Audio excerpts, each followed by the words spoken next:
Horizon 2 Forbidden West recently got announced, guys, and I wanted to talk about this game in particular and some of the things that we absolutely want out of this game. And I'm going to give you guys top 5 things that I want to see in Horizon Forbidden West. So let's talk about it. So, guys, obviously this game getting announced.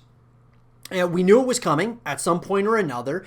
We thought that Guerrilla Games would be working on, Horizon, a second Horizon over that of like a Killzone, a new Killzone game, even though there's a possibility that that will come out at some point or another.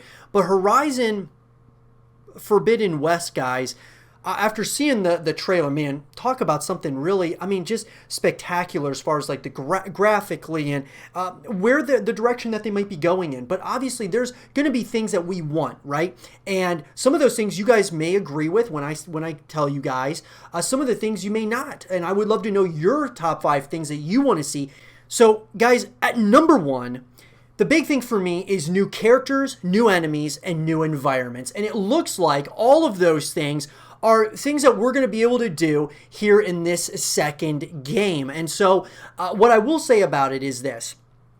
From looking at the trailer itself, being able to go underwater is really cool. Looks like there's going to be like underwater cities and such. Very creative, and I love that concept that it looks like they're maybe where they're going. And I really like the idea that we're going to be visiting some new environments. Now, some of it looks pretty similar. Other areas look, totally different, like the underwater sequences. I just hope there's more of that so that even though we want it to feel and, play out like a Horizon game, but I just want to have like some differences, right? You don't want it to feel completely repetitive. That goes back to like the enemies as well. You want to have new enemies, and it looks like there's going to be some new enemies. Looks like some, some new allies. It also looks like there might be some, returning characters, obviously, and then there may be some new ones as well. So that's also really cool. So overall, it looks like they're going to be hitting on this, but I cannot, stress enough just the amount of diversity that needs to go into something like this, in my opinion,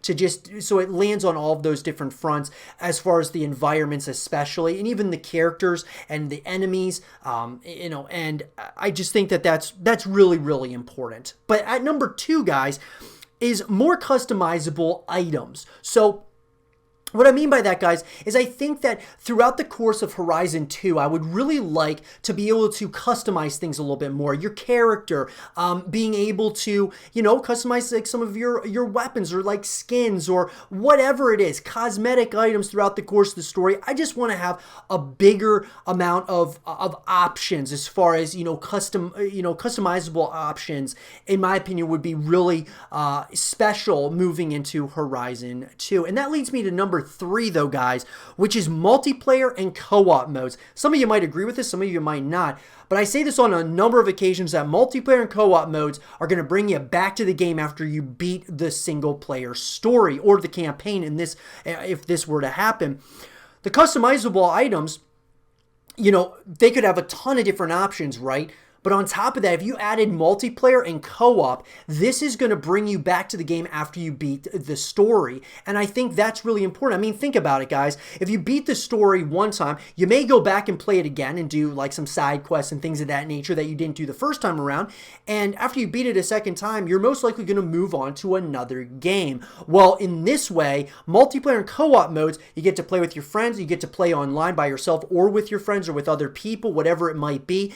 And this is a game that looks like it could be really good for multiplayer. It looks like it would be a lot of fun. And so I just think that a multiplayer experience could really help move this not only the story and the lore, but even building the community and the fan base around this game. Think about it. Guerrilla Games has made, as far as a multiplayer experience is concerned, they made Killzone. And those, that series did pretty well as far as from a multiplayer perspective. Obviously going up against pretty stiff competition in the first-person shooter space. But what I'm saying is that this is a special franchise. You can just tell that it's going to be a special franchise. So why not add more ways that we can connect with it?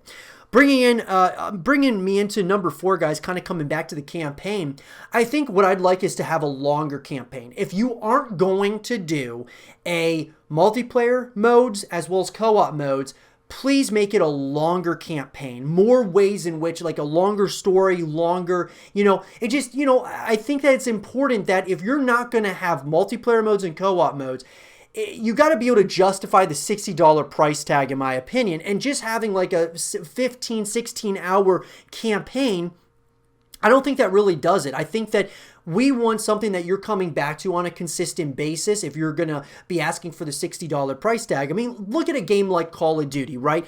You get like this 6 to 10 hour campaign, which is still very well done. And then on top of that, you get to come back and play the multiplayer experiences, co-op missions, whether that be zombies or Spec Ops. And you also get Call of Duty Warzone, which is one of the biggest battle royales right now, and it's all for $60. Whereas Horizon Zero Dawn, when that came out, you're basically getting a single player campaign for $60. And I mean, look, I'm not saying that it's not worth the money. I'm just saying that I would like more ways to continue, playing the game. Like, think of The Witcher and how long that game is. Think of Fallout, how long that game is.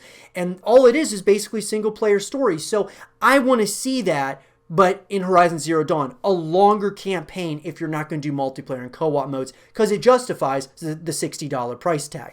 And coming at number 5, guys, this is going to be a controversial one for some of you, but I think it would be pretty awesome to see Horizon 2 free to play. And I think that, I don't believe this is going to happen, by the way, guys. I have no insider information or anything along those lines with Guerrilla Games. But what I will tell you is this, that a free-to-play Horizon 2 would be pretty big. I mean, it could be huge it's a PlayStation exclusive, so think about it. A PlayStation exclusive, you're already, cutting out having anyone from Xbox playing the game. So if you made it free to play on the PlayStation, you would have a lot of people at least try it out, and I think it could really build the fan base.